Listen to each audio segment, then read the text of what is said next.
Hello family, welcome back to my channel Mousumi's রান্নাঘরে সবাইকে স্বাগত। গাইস, আজকে আরও একটা নতুন রেসিপি নিয়ে চলে এসেছি। তো আজকে সকালে হচ্ছে মাছ বিক্রি করতে এসেছিল, তো সেখান থেকে আজকে টাটকা মাছ নেওয়া হয়েছে। টাটকা বলতে গাইস সিলভার কাপ মাছ নেওয়া হয়েছে। আর এখানে না বাগনানের সিলভার কাপ মাছটা খুব ভালো পাওয়া যায়, একদম জ্যান্ত টাটকা। আর সিলভার কাপের মাছের নর্মালি একটা আঁশটে মানে গন্ধ ছাড়ে, সেটা কিন্তু এখানে ছাড়ে না, মানে এদিককার মাছের ছাড়ে না। কোথা থেকে আনে অ্যাকচুয়ালি আমি জানি না, এদিককার মাছ বলছি। যাই হোক, তো ভালো লাগে, সব মিলিয়ে এক কথায় ভালো লাগে সিলভার কাপ মাছটা আমার খুব। তো আর আন্দুলে সত্যি বলতে আমি যে ভালো খারাপ বলবো, আন্দুলের সিলভার কাপ মাছটা না গাইস একদমই আমি দেখতে পাই না। দু একবার হয়তো দেখতে পেয়েছি, তো মানে এত বছরে আর কি, 25-26 বছরে। তো সব রকম মাছই পাই, কিন্তু কিছু কিছু মাছ আছে আবার যেগুলো আন্দুলে আমি একদমই দেখতে পাই না। যাই হোক, ওগুলো এই সাইডেই পাওয়া যায়, যেটাকে হাফসি বলে না, হাফসি মানে একদম সেই নদীর চুনো গুঁড়ো গুঁড়ো মাছ। ওটাও ঝট করে কিন্তু আমি দেখতে পাই না আন্দুলে, একদমই দেখতে পাইনি আজ পর্যন্ত। তো এই হাফসিটাও হচ্ছে এখানে পাওয়া যায়, খুব পাওয়া যায়, পাড়ায় বিক্রি করতে আসে। যাই হোক, তো আজকে হচ্ছে সিলভার কাপ মাছের ঝাল বানাচ্ছি। টাটকা সিলভার কাপ মাছ, মাছটা এত টেস্টি ছিল গাইস, যেই রকম মাছের টেস্ট সেই রকম হালকা পাতলা আজকে মাছের ঝাল হচ্ছে। তো যাই হোক, একটু অন্যরকম ভাবে ঝালটা বানাচ্ছি। সবার প্রথমে না গাইস, এখানে হচ্ছে মাছটা নুন হলুদ মাখিয়ে নিয়ে জুন ভেজে নিচ্ছে। আর বেশ কয়েকটা ভিডিওতে তোমরা জুনকেই দেখছো খুন্তি নাড়তে, রান্না করতে।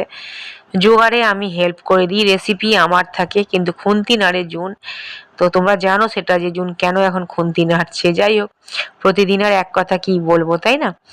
তো জুন আমাকে হেল্প করে দিচ্ছে, তার জন্য thank you so much Jun. আর গড ব্লেস ইউ, খুব ভালো থাক মা।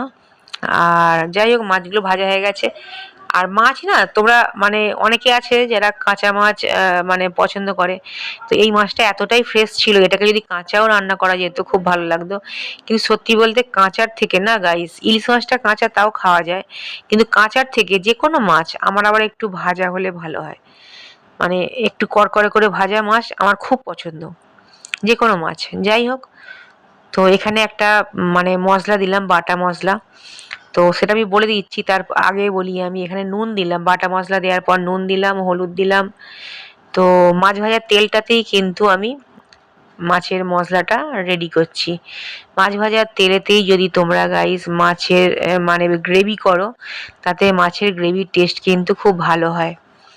মানে অনেকে আছে মাছ ভাজার তেল নামিয়ে নিয়ে তারপর নতুন তেল দিয়ে মাছের গ্রেভি করে, ওতে কিন্তু টেস্ট অতটা ভালো হয় না যতটা ভালো মাছ ভাজার তেলেতে হয়। যাই হোক, বাটা মশলা এখানে দিয়েছি আমি ধনে পাতা, বেশ খানিকটা ধনে পাতা, মানে ধনে পাতার পরিমাণটা একটু বেশি থাকবে। যতটা ঝাল খাবে সেই হিসাবে কাঁচা লঙ্কা দেবে, 1 গাঁট পরিমাণ আদা দেবে। মাছের পরিমাণ যেহেতু কম আছে, মশলার পরিমাণও কিন্তু কমই থাকবে, আদা রসুন সবটাই কম থাকবে। যাই হোক, ঝালটা তোমার জিভের স্বাদ হিসাবে দেবে। রসুন দিয়েছি 4-5টার কোয়ার মতো, ঠিক আছে? যদি বড় কোয়া হয় তাহলে আরও একটু কম দেবে, যেহেতু মাছের পরিমাণটা কম আছে, ঠিক আছে? তো যাই হোক, তারপরে মশলা একসাথে সব বেটে ভালো করে মাছ ভাজার তেলেতে দিয়ে ভালো করে কষে নিয়েছিলাম, যেগুলো তোমরা দেখলে আর কি। তারপর নুন হলুদ দিয়েছি, তারপরে গ্রেভিটা জল দিয়েছি, তারপর কষে। আর তারপরে গ্রেভিটা যখন ফুটে উঠেছে, তারপরে মাছগুলো দিয়ে দিয়েছি, দিয়ে একটু চাপা দিলাম যাতে মাছটা খুব ভালোভাবে মজে যায়। তো তারপরে ঢাকনা খুলে গ্যাস স্লো করে মাছটা একটু এপিট ওপিট করে দেবো, যাতে দু সাইডেই খুব ভালোভাবে মশলাটা ঢোকে আর কি। তারপরে আর কিছুই নয়। তারপরে গ্রেভিটা যখনই শুকনো হয়ে যাবে, শুকনো ঠিক হবে না, একটু মাখো মাখো হবে, অল্প হালকা গ্রেভি থাকবে, তারপরে গ্যাসটা বন্ধ করে দিতে হবে। আর কিছুই নয়, গরম ভাত চাই এখন। তো গরম ভাত আর এই রকম যদি ধনেপাতা দিয়ে মাছের ঝাল হয় গাইস, আর কিচ্ছু লাগবে না, বিশ্বাস করো।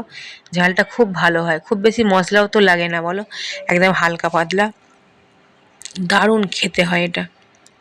আর মাছটাও ভালো ছিল, শুধু আমি রেসিপির কথা বলবো না গাইস, মাছ যদি ভালো না হয় তাহলে কিন্তু তুমি যত ভালো করেই রান্না করো না কেন, তোমরা দেখবে যে হয় না, মানে টেস্ট ঝালের অতটা হয় না।